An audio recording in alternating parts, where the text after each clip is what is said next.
That tough look, the narrow eyes, the quiet, powerful way he could fill a room without saying anything. For over 60 years, Clint Eastwood has shown what an American tough guy looks like on the big screen. From the cowboy with no name in old Western movies to the hard-as-nails Dirty Harry, all the way to his famous work as a movie director. But behind that famous frown, and under that legendary cowboy poncho, there's something else. A man with feelings, crushes, and romantic interests that have interested Hollywood insiders for many years. Today, we're revealing secrets about one of cinema's most private legends to look at the women who caught the attention of the man who caught America's attention. These aren't just any Hollywood beauties. They represent the most attractive women from different times, different cultures, and different movie styles. From European art movie goddesses to all-American bombshells, these 7 women show the different tastes of a man whose own charm has lasted for generations. What makes one icon attracted to another? Is it shared art, physical attraction, the magnetic pull of 2 powerful personalities? Or maybe it's that special star quality, something that can't be made or faked, but you know it instantly when it walks into a room. In this special show, we're counting down the 7 women who made Clint Eastwood's heart beat faster throughout his legendary career. From confirmed flirtations to rumored love affairs, from work admiration to distant worship, these stories paint an interesting picture of Hollywood's most stone-faced star and the women who managed to break through that famous reserve. So put away your cowboy guns and get comfortable as we explore the feminine mystery that captured the heart of the man with no name. And believe me, number 1 on this list might just be the most surprising thing you've ever heard about Clint. But first, let's begin with a screen goddess who showed the best of Mediterranean beauty and style, with a man before in the middle of the night, in the middle of the ocean. Before he became the man with no name, before the world knew who Clint Eastwood was, there was already a blonde sensation captivating audiences worldwide and changing American sexuality. Marilyn Monroe, the ultimate symbol of feminine charm, vulnerability, and star power, had already conquered Hollywood by the time a young struggling Eastwood was taking tiny parts and trying to get noticed. Marilyn was the kind of woman men never get over, Clint reportedly said many years later during a rare honest interview about the golden era of Hollywood, not just because of how she looked, though that was certainly part of it, but because there was something both powerful and fragile about her at the same time.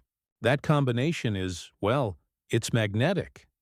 The timing of their careers created a sad what-if story that has fascinated movie fans for generations.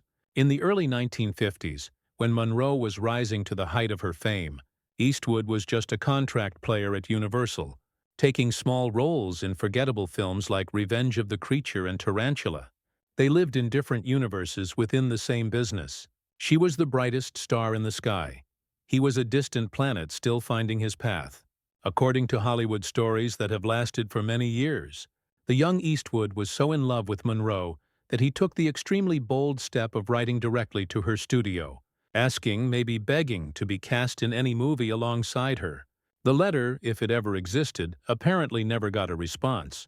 The studio system was strict in those days, and the idea of pairing an unknown with their most valuable star was unthinkable. "I never met her officially," Clint once said to a film historian documenting the era. His expression, normally so controlled, reportedly softened as he added, "Sometimes I wonder if that's for the best. Some legends should maybe stay legends." What makes this one-sided admiration particularly sad is how their careers ended up going in opposite directions. As Monroe's life spiraled toward its tragic end in 1962, Eastwood's star was just beginning its shooting rise with A Fistful of Dollars, 1964. They existed on opposite sides of an important moment in Hollywood history. She was the last great star of the studio system. He was among the first of a new type of actors who would define the more independent, edgier cinema of the late 1960s and beyond. Film historians have often wondered about what a Monroe-Eastwood pairing might have looked like on screen. Her glowing vulnerability playing against his stone-faced reserve could have created fascinating chemistry. A Western, perhaps, with Monroe as the saloon girl who melts the heart of Eastwood's hardened gunslinger, or a noir thriller with her as the femme fatale to his detective. The possibilities remain tantalizing cinematic might-have-beens. For Clint, Monroe represented not just a beautiful woman, but a symbol of an era in Hollywood that was fading just as his own career was taking off. His admiration for her speaks to something deeper than just physical attraction, a recognition of her unique place in film history and the price she paid for her fame. But while Monroe remained the impossible dream, our next entry on Clint's list represents something very different, a European goddess who reportedly had the opportunity to turn down the man with no name in person. Two children now. One is 17 and the other one is 13. They're adorable. They're wonderful. If there's one woman who could match Clint Eastwood's screen presence inch for inch, curve for curve, and intensity for intensity, it's the amazing Sophia Loren, the Italian bombshell, who rose from poverty to international superstardom, brought a sophisticated European sensuality that was worlds apart from the American pin-up look of the 1950s and 60s. According to Hollywood insiders, she also brought Clint Eastwood to his knees, figuratively speaking, of course. The most naturally seductive woman alive. That's what Eastwood reportedly called Loren during a private conversation with director Sergio Leone while filming The Good, the Bad, and the Ugly. This wasn't just empty praise. It was the result of an attraction that had allegedly begun years earlier during a fateful meeting at the Cannes Film Festival. It was the mid-1960s, and both stars were rising to international fame. Loren was already an Oscar winner for Two Women. Eastwood was emerging as a global phenomenon thanks to Leone's spaghetti westerns. The French Riviera provided the perfect setting for a meeting of two icons whose appeal went beyond borders and languages. According to film industry veterans who were there, Clint made his interest known to Sophia in the sophisticated indirect way of the era. A private dinner was arranged. Champagne was poured. Conversation flowed as easily as the Mediterranean breeze through the open windows of the hotel restaurant. What happened next has become the subject of Hollywood legend. Some say Loren politely turned down Eastwood's advances, explaining that her heart belonged solely to producer Carlo Ponti, whom she would eventually marry in a union that lasted until his death in 2007. Others insist that the chemistry between the two stars was too powerful to deny, resulting in a brief but passionate affair that both parties agreed to keep private. The truth, only Clint and Sophia know for certain, and neither has ever spoken directly about it in interviews. That very silence has only fueled decades of guessing and cemented this potential pairing as one of Hollywood's most intriguing might-have-beens. What makes the Eastwood-Loren connection so fascinating isn't just their obvious physical attractiveness, but the similar paths of their careers. Both went beyond their sex symbol status to become respected actors and eventually powerful forces behind the camera as well.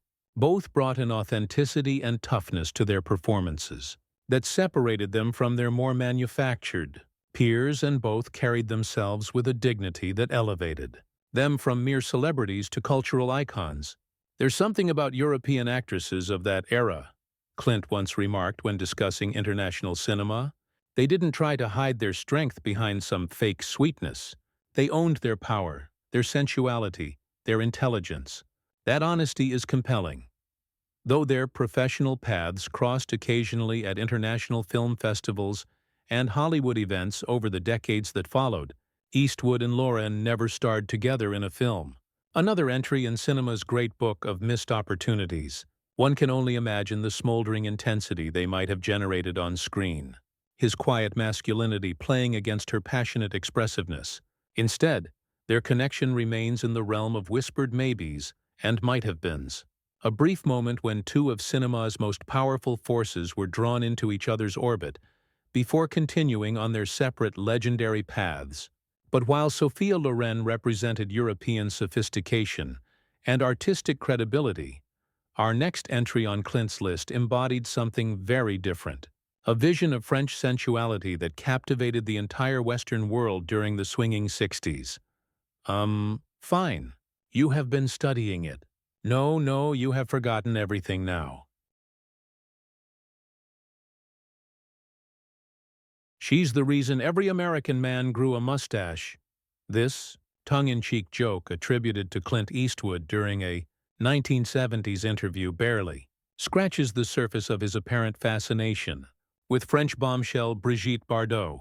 The blonde sensation who shocked and revolutionized European cinema represented something entirely new in the cultural landscape, a liberated, unapologetic sexuality that broke with normal morality and established Bardot as the ultimate symbol of the sexual revolution.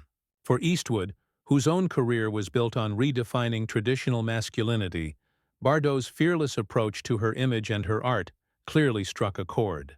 Like him, she was changing cultural expectations just from the opposite direction. He by taking apart the heroic male stereotype. She by shattering feminine stereotypes of being proper and restrained.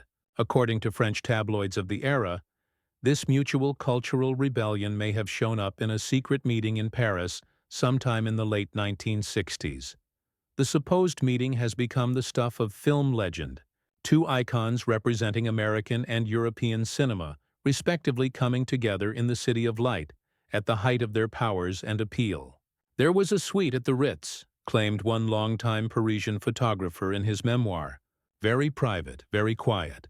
They arrived separately, left separately, but for 48 hours the two most desired people in cinema shared that space. The hotel staff was sworn to secrecy.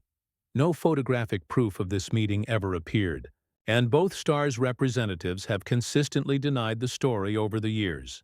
But the rumor persists in part because the pairing seems so perfect in its contrasts. Her expressive emotionality against his stone-faced reserve. Her European liberation against his American frontier ethic.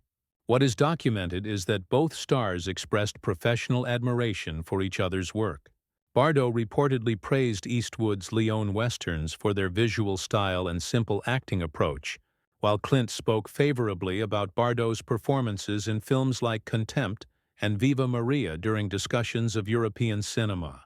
What Bardot did was brave, Eastwood reportedly told film critic Judith Crist during a conversation about international stars. She didn't just play sexual characters, she brought her whole self to those roles. Consequences be damned. That takes a kind of courage most actors never touch. The similar paths of their careers adds another layer of intrigue to their connection. Both effectively retired from acting while still in their prime. Bardot abandoning film entirely in 1973 to focus on animal rights activism. Eastwood gradually transitioning to directing while taking increasingly selective acting roles. Both seem to recognize the limitations of being defined mainly by their physical appearance and looked for more meaningful uses of their talents and fame. Whether they ever actually met in that Parisian hotel room or not, the Eastwood-Bardot connection represents a fascinating cultural intersection. Two icons who changed the rules of their respective movie traditions, potentially drawn together by mutual recognition of the other's boundary-breaking impact. But while Bardot represented European liberation, our next subject embodied something uniquely American. A dangerous, hip-swiveling sexuality that brought a rock-and-roll energy to the silver screen. Music. Some attractions are based on opposites, others on recognizing a kindred spirit. When it comes to Clint Eastwood's reported fascination with Anne Margaret, it seems clear that what drew him to the Swedish-American bombshell was the sense that she was in many ways his female equal. Dangerous, untamed, and pulsing with an energy that couldn't be contained by normal Hollywood roles. She was wild, red-headed, and oozed danger. Exactly Clint's type, revealed a longtime assistant director, who worked with Eastwood during his rise to superstardom in the late 1960s. He was obsessed with her Viva Las Vegas era and tried to get her cast in several of his westerns. The timing makes perfect sense. As Anne Margaret was setting screens on fire opposite Elvis Presley in 1964's Viva Las Vegas, Eastwood was redefining the Western anti-hero in Sergio Leone's groundbreaking films. Both represented a new kind of screen presence, sexual, morally unclear, and crackling with an intensity that made their peers seem boring and old-fashioned by comparison. What's particularly fascinating about Eastwood's apparent pursuit of Anne Margaret for his productions is how it reveals his understanding of what made his own films work. The westerns that made him famous weren't just about gunfights and frontier justice. They were about creating a simmering tension that occasionally erupted into violence. Who better to create that tension than an actress whose performances always suggested a volcano of passion barely contained beneath the surface? Clint pushed hard to get her for High Plains Drifter, claimed a casting director from that era. He had this vision of her as the saloon woman with a past. The studio pushed back. They wanted someone more traditionally pretty, less dangerous. Eventually, Clint gave in, but he wasn't happy about it. For her part, Anne-Margaret was in the process of fighting her own battles with Hollywood's expectations. After establishing herself as a sex symbol in films like Bye Bye Birdie and Viva Las Vegas, she was desperate to prove her serious acting abilities, a quest that would eventually lead to Oscar nominations for Carnal Knowledge and Tommy. Taking a role as the woman in a Western, even one directed by the increasingly respected Eastwood, might have seemed like a step backward. The professional paths of these two dynamos would continue to circle near each other throughout the 1970s, without quite meeting. Both were pushing beyond their initial stereotypes, she proving herself as a dramatic actress, he establishing himself as a director with a unique vision. Both were also dealing with personal demons, her battle with alcohol, and his complicated romantic life. There was a mutual respect there, noted a producer who worked with both stars. They recognized something in each other, that same intensity, that unwillingness to be boxed in by what Hollywood thought they should be. But sometimes respecting someone's journey means letting them walk their path without you. The Eastwood and Anne-Margaret connection represents one of Hollywood's more intriguing professional near-misses. One can only imagine the explosive chemistry they might have generated on screen, his minimalist stoicism playing against her expressive physicality. Instead, their relationship remains one of reported admiration from far away. Two shooting stars whose paths brought them tantalizingly close without quite colliding. But while Anne-Margaret represented a fiery American sensuality, our next entry on Clint's list embodied something different entirely. A tall vision of feminine power who would eventually share the screen with him in one of the 1990s most underrated westerns. You know, this comes in waves and spurts and it goes away. By the early 1990s, Clint Eastwood had successfully changed from movie star to respected director, earning critical acclaim and Oscar attention for films like Bird and Unforgiven. It was at this important moment in his career that he met an actress, on a similar path, Sharon Stone, who was fighting to prove she was more than just a beautiful face after her star-making turn in Basic Instinct. Their professional paths met on The Quick and the Dead, the 1995 Western directed by Sam Raimi. Though Eastwood wasn't the director, he took a supporting role as gunfighter-turned-preacher court, while Stone not only starred, but also served as co-producer, an unusual power position for a female actor at that time. This shared experience of navigating Hollywood's complex power structures apparently created a bond between the two that went beyond just professional courtesy. There was definitely something there, confided a crew member from the production. You'd see them huddled in conversation between takes, laughing at private jokes. Stone would touch his arm when they spoke, not flirting exactly, but definitely comfortable. And Clint, who usually keeps to himself on set, seemed to look for her. The gossip magazines of the era seized upon these interactions, spinning tales of a hot affair between the two stars. Headlines like, Clint's new quick draw, Sharon Stone captivates aging gunslinger, and Basic Instinct on set, Sharon and Clint's secret romance filled the tabloids throughout the film's production and release. What made these rumors particularly convincing was how both stars handled them with knowing smiles and non-denial denials that only fueled further guessing. When directly asked about the chemistry during a press event, Stone reportedly responded, "I admire Clint's directing style," with a meaningful pause and raised eyebrow that sent the room into knowing laughter. For his part, Eastwood maintained his usual reserve, though colleagues noted he seemed more animated when discussing Stone's contributions to the film. "She's got good instincts," he told American Film magazine in a rare compliment. "Not just as an actress, but about what works on screen. She understands the power of restraint." That last word, restraint, carried particular weight, coming from cinema's master of understatement. For Eastwood to praise another actor's understanding of restraint represented high praise indeed, especially directed towards someone whose breakthrough role in Basic Instinct had relied on anything but subtlety. What made the potential connection between Eastwood and Stone so intriguing was how they represented different generations of Hollywood sex symbols. He had defined masculine appeal for the 1960s and 70s. She was redefining feminine power for the 90s. Both brought an edge of danger to their sexuality on screen. His through quiet menace, hers through open aggression. "They're cut from the same cloth in some ways," observed a director who worked with both stars. "Neither plays it safe. Both are willing to be disliked, if that's what the role demands. That's rare, especially for actors known for their looks. Most beautiful people want to be loved by the audience. Clint and Sharon are willing to be feared instead." Whether their connection ever moved beyond professional admiration and mild flirtation remains known only to the stars themselves. What is clear is that their time working together on The Quick and the Dead created enough sparks to light up the Hollywood rumor mill for months, and left audiences wondering what might have happened if these two dangerous blondes had shared more screen time together.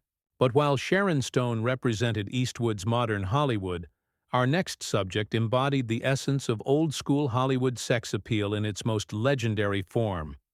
"You're a nice-sized lady and all that, but you know you're not exactly what I expected. One of you." And I said, "I know I always seemed." In Hollywood's group of stars, few have shone with the blinding intensity of Raquel Welch. From the moment she came out of the prehistoric seas wearing that famous fur bikini in 1,000,000 years BC, Welch established herself as maybe the ultimate sex symbol of the late 1960s, a title she would hold well into the 1970s and beyond. For a man like Clint Eastwood himself defining a new kind of masculine appeal during the same era, Welch reportedly represented the ultimate feminine counterpart. Clint once said Welch was the reason he took certain roles, just to get on set. With her, revealed a longtime camera operator who worked on several Eastwood productions. "Nothing ever came of it that I know of, but their paths crossed often enough at industry events, and you could see it in his eyes. He'd actually lose that famous Eastwood cool for a moment when she entered a room." What makes this particular attraction so fascinating is how it represents the meeting of two similar Hollywood events. As Eastwood was redefining the American male through his quiet, morally unclear characters, Welch was at the same time transforming the Hollywood sex symbol, bringing a fierce independence and smoldering intensity that set her apart from the more innocent bombshells of the previous decade. According to industry insiders, Eastwood made several attempts to develop projects that would star both him and Welch throughout the 1970s. One particularly intriguing concept was a Western that would have cast Raquel as a frontier woman seeking revenge for her murdered husband, with Clint as the gunslinger she hires to help her, only to have them become romantically tangled. "The script actually existed," confirmed a producer active during that period. "It was called Blood Moon, or Blood on the Moon, something like that, came close to getting made around 1975. Studio heads loved the concept. Eastwood and Welch together would have guaranteed massive box office, but scheduling conflicts kept pushing it back, and eventually the moment passed. Those scheduling conflicts may have been complicated by personal factors as well. Both stars were navigating complicated romantic lives during this period. Eastwood in the midst of his relationship with actress Sandra Locke, Welch dealing with her second marriage to producer Patrick Curtis. The professional opportunity to work together kept slipping away as their personal lives followed different paths. What's particularly notable about Eastwood's reported attraction to Welch was how it represented an appreciation for a woman who, like himself, had gone beyond initial stereotyping to create a real career. Just as he had moved beyond being merely the man with no name to become a significant filmmaker, Welch had fought to be taken seriously as an actress, despite the limits of her sex symbol status. I think what interested Clint about Raquel wasn't Just the obvious, suggested a director who worked with both stars separately. It was that she was fighting the same battle he was trying to be seen as more than just a physical type. They were both trapped in golden cages of their own making in a way that creates a kind of understanding that goes beyond physical attraction. Though they never shared the screen, Eastwood and Welch remain linked in Hollywood history as the definitive male and female sex symbols of their era. Two icons whose smoldering intensity and physical presence changed what audiences expected from leading men and women. Their never-completed professional collaboration represents one of cinema's great might-have-beens, a pairing that could have generated enough on-screen heat to melt film. But while Raquel Welch represented the peak of normal Hollywood beauty, our final entry on Clint's list embodies something else entirely.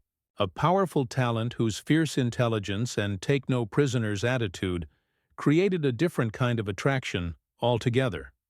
We'd open each week's segment with that authentic footage, hire a couple of writers to write some story behind the... In the group of Hollywood legends, few actresses have combined beauty, talent, and sheer force of will as powerfully as Faye Dunaway. From her breakthrough in Bonnie and Clyde to her Oscar-winning turn in Network, Dunaway established herself as not just a great beauty, but a powerful artist whose intensity both on-screen and off became the stuff of Hollywood legend.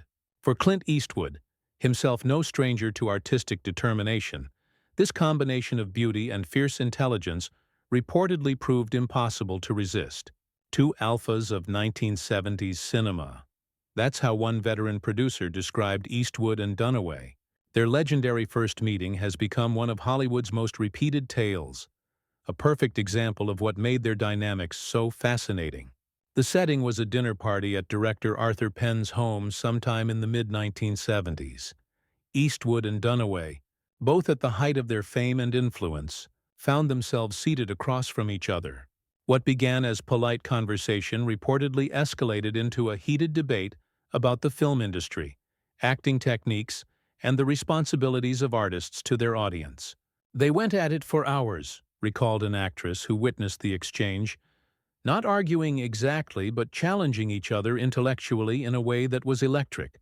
You couldn't look away. The rest of the room basically stopped existing for them. According to Hollywood lore, as the verbal sparring got more intense, a fellow guest whispered to Penn, "Should we separate them before this gets ugly?" Penn reportedly smiled and responded, "Are you kidding?" Clint's loving every second of it. What made this clash so compelling wasn't just that it was between two beautiful people, though both certainly qualified, but that it represented a meeting of equals in an industry where such equality between male and female stars was extremely rare. Dunaway wasn't intimidated by Eastwood's stature or his famous intensity. Rather, she matched it with her own. "Clint was used to being the most powerful person in any room," explained a director who worked with both stars. "Suddenly, he's across from someone who's every bit as strong-willed, every bit as talented, every bit as unwilling to back down. That's not threatening to someone like Eastwood. It's intoxicating." Though no romantic relationship developed between them, they were both involved with other people at the time. The professional respect and personal fascination apparently lasted throughout the late 1970s and early 1980s. Both Eastwood and Dunaway reportedly explored various project possibilities that would have brought them together on screen. From crime thrillers to romantic dramas, there was a script called Deadlock that nearly got made around 1982, revealed a screenwriter from that era, would have cast them as opposing attorneys who begin an affair, despite representing opposite sides of a murder case. The chemistry in the test readings was off the charts, but creative differences between Clint and the studio ultimately killed it. What makes the Eastwood-Dunaway dynamic so fascinating is how it represents attraction in its most complex form, not just physical but intellectual and artistic as well. In Dunaway, Eastwood reportedly recognized not just a beautiful woman, but a kindred spirit whose dedication to her craft and unwillingness to compromise mirrored his own approach to filmmaking. "They're both perfectionists," noted a cinematographer who worked with each star separately, "both willing to do 30 takes to get exactly the right look, the right feeling, both completely uncompromising about their vision." Put them together and you'd either get the greatest film ever made, or the set would explode. Maybe both. Though they never shared the screen, Eastwood and Dunaway remain linked in film history as defining figures of 1970s American cinema. Artists who brought a new intensity and complexity to their performances during an important era in Hollywood. Their never-completed collaboration represents perhaps the most intellectually intriguing of all Eastwood's reported attractions. A meeting of minds as well as hearts. What can we learn from exploring these 7 women who reportedly captured Clint Eastwood's imagination throughout his career? Beyond the obvious appeal of these talented, beautiful actresses, his selections reveal something deeper about attraction, compatibility, and the evolution of Hollywood itself over the decades of Eastwood's remarkable career. First, notice the variety in his choices. From Monroe's vulnerable sensuality to Dunaway's fierce intelligence, from Bardot's European liberation to Welch's all-American voluptuousness, Eastwood's taste covers a wide range of feminine energy. This reflects his own versatility as an actor and director, and reminds us that attraction is rarely one-dimensional. Second, all 7 women share certain qualities despite their differences. Each brought authenticity and intensity to their performances, challenged the status quo in some way, and showed a seriousness about their craft that went beyond their status as sex symbols. These common threads suggest that for Eastwood, as for many, surface appeal might catch the eye, but substance keeps the interest. "I've always been attracted to strong women," Eastwood once acknowledged in a rare moment of personal sharing during a Directors Guild interview. "Not just on screen, but in life. Women who know what they want and aren't afraid to go after it." That kind of clarity is compelling. What's particularly telling is that many of these women represented direct female versions of different aspects of Eastwood's own personality. Dunaway mirrored his artistic intensity and perfectionism. Welch matched his journey from sex symbol to serious artist. Stone reflected his willingness to take risks and play morally unclear characters. Each in her way represented a feminine version of qualities Eastwood himself showed. This suggests something deep about attraction, that perhaps we are drawn not just to what complements us, but to what reflects our own essence back to us in a different form. For a man whose career has been defined by exploring the nature of American masculinity, these women who were similarly redefining femininity in their eras would naturally hold particular fascination. For viewers of a certain age, Eastwood's list brings up nostalgia for an era when movie stars had a kind of importance often missing in today's celebrity world. These 7 women represented not just beauty but a particular kind of adult feminine power. Confident without being harsh, sensual without being exploitative, serious about their work without being pretentious. There was something special about actresses from that generation, a film historian noted when discussing Hollywood's golden and silver ages. They came up in an industry that was both exploiting them and giving them opportunities to go beyond that exploitation through sheer talent and will. The ones who succeeded became something more than just stars. They became icons. Perhaps what makes Eastwood's reported attractions so compelling is that they come from a man who has seen Hollywood from every angle over 7 decades. From his early days as a contract player to his current status as an industry elder statesman, Eastwood has witnessed the machinery of fame up close. His perspective on which women stood out amid all that glamour and fakeness carries weight. In the end, Clint Eastwood's list of dream-leading ladies tells us as much about him as it does about the women themselves. It reveals a man of depth and complexity who values strength, authenticity, and artistic courage, qualities he himself has shown throughout his remarkable career. And isn't that the most compelling quality of all?